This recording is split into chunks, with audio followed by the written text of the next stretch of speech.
Quá chưa tập đâu. Không tập chị là bộ tập cho con không? Con ngồi ngoài chơi thôi nhá.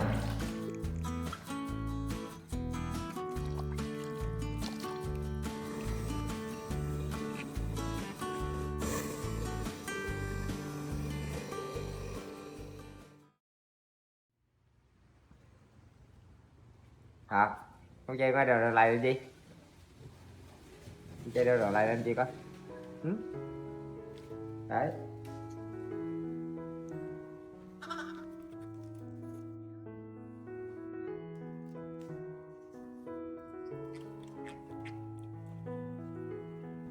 Chơi đi qua đây một này. Đấy.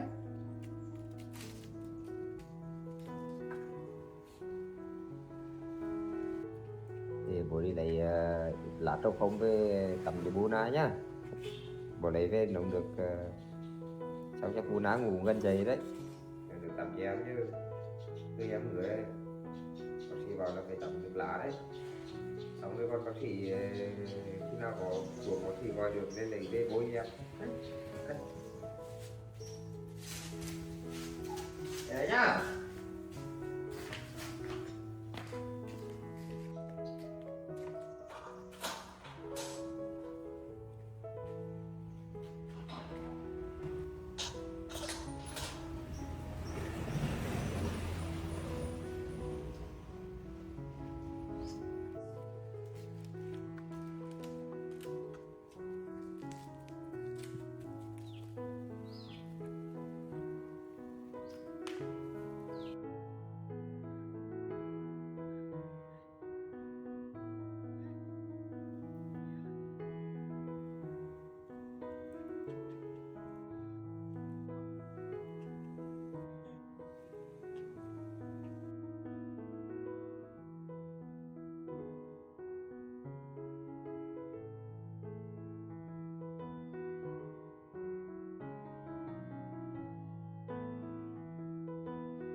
rồi à?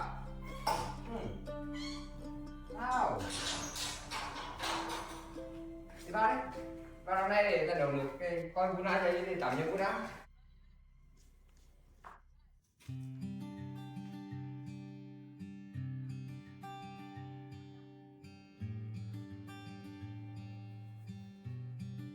Bây giờ bún ná ngủ quá thế, bây giờ ngủ quá.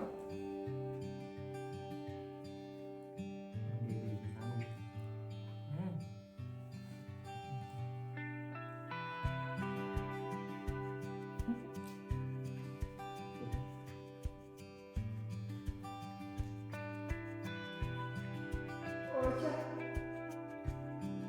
vô làm gì đấy?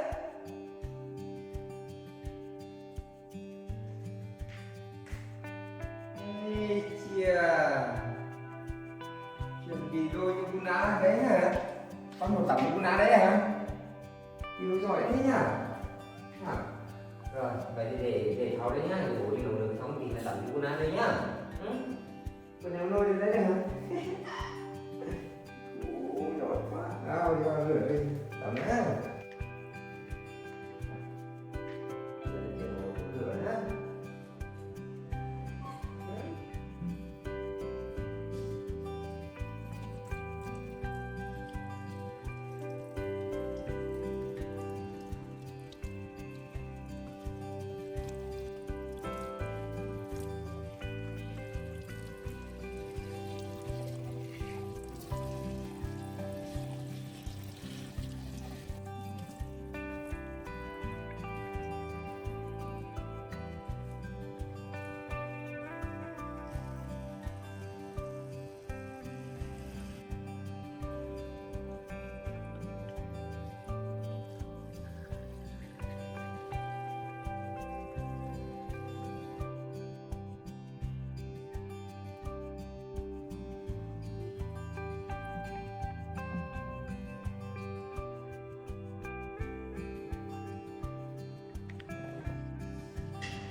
Đấy rồi, trên được xối ha, được thịt xối ra cái trên.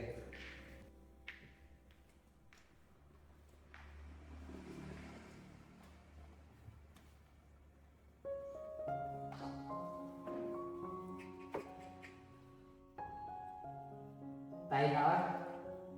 Sao?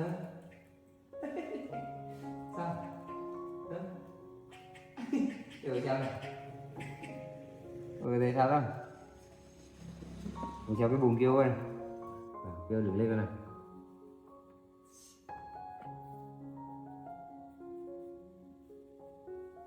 Gần gần ra lông này, thấy chưa? Đấy.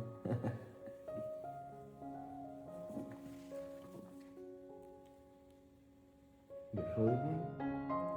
Kiểu suy nghĩ gì đấy? Hả? Nó lại bỏ chân lên đâu á? Này, nó bỏ chân lên đâu vậy?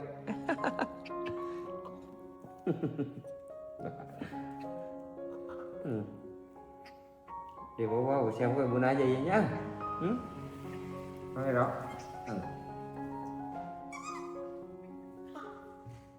Ô, bữa nay gì vô đây? Không. Dậy à?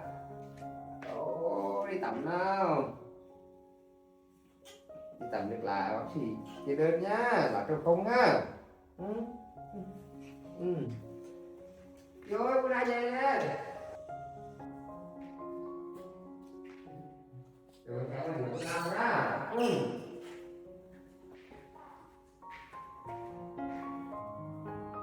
Ô, được rồi đấy. Rồi vào đây ngồi nhá. Sao con?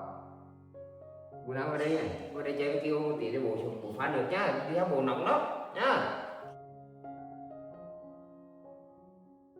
Ở đây rồi, bữa nào ôm em tí nhá. Ủa, hai chị em thương yêu nhau đấy.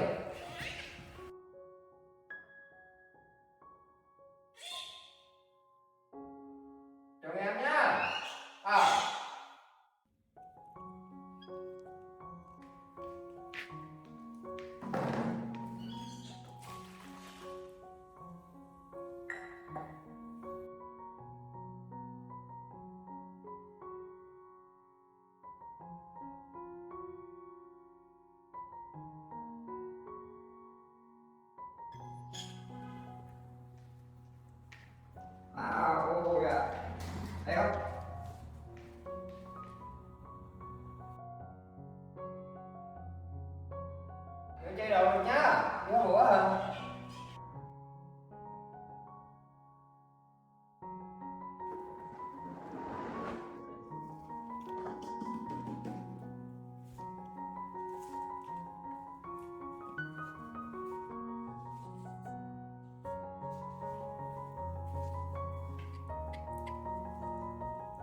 để bác sĩ gọi điện để đi lấy thuốc về cho con này nha. Đó lắm.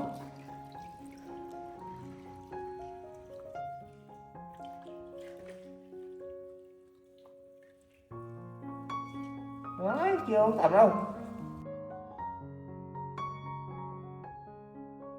Không tắm tí nữa bố tắm cho con xong. Con ngồi ngoài chơi thôi nhá.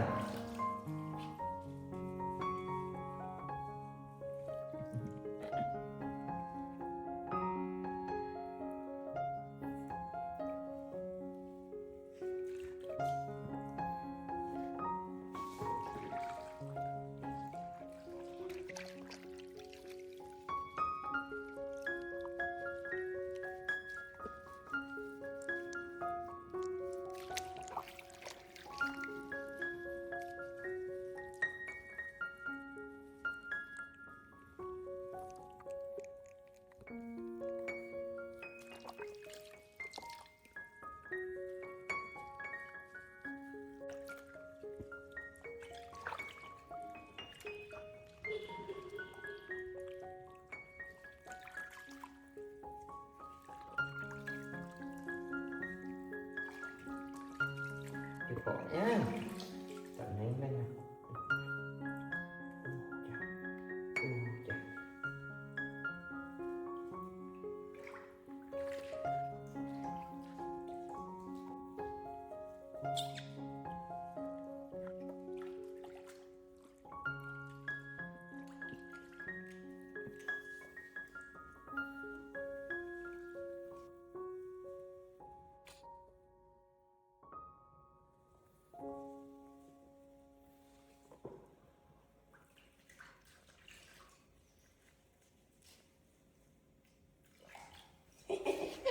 Được đấy nhá. Được rồi đấy ha.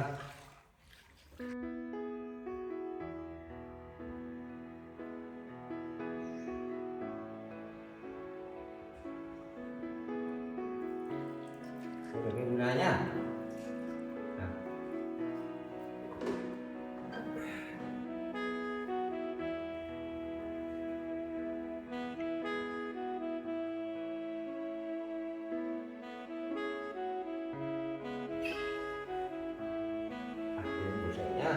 Yo kalau naik itu gunanya, kan lihat, pokoknya boleh saya, nah.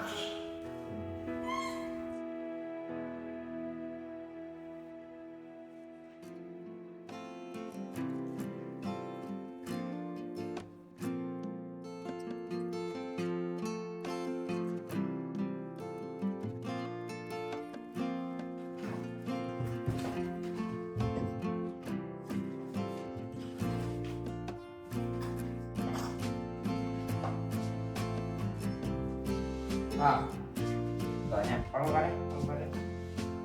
Rồi.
Rồi. Rồi bữa nào vào đây con.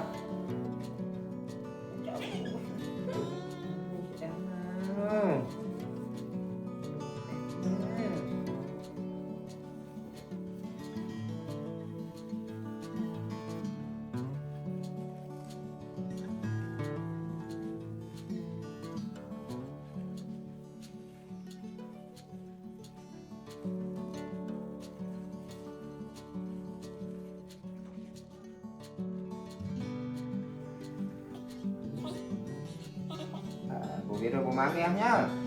Ừ.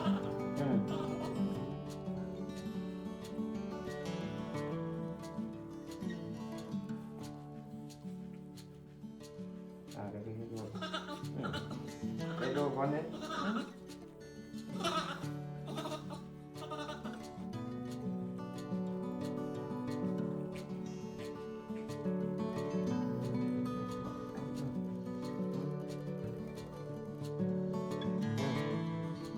Đây rồi thấy không? Để mình lúc cái tí pha sữa cho hai chị em uống ha. Sữa ha.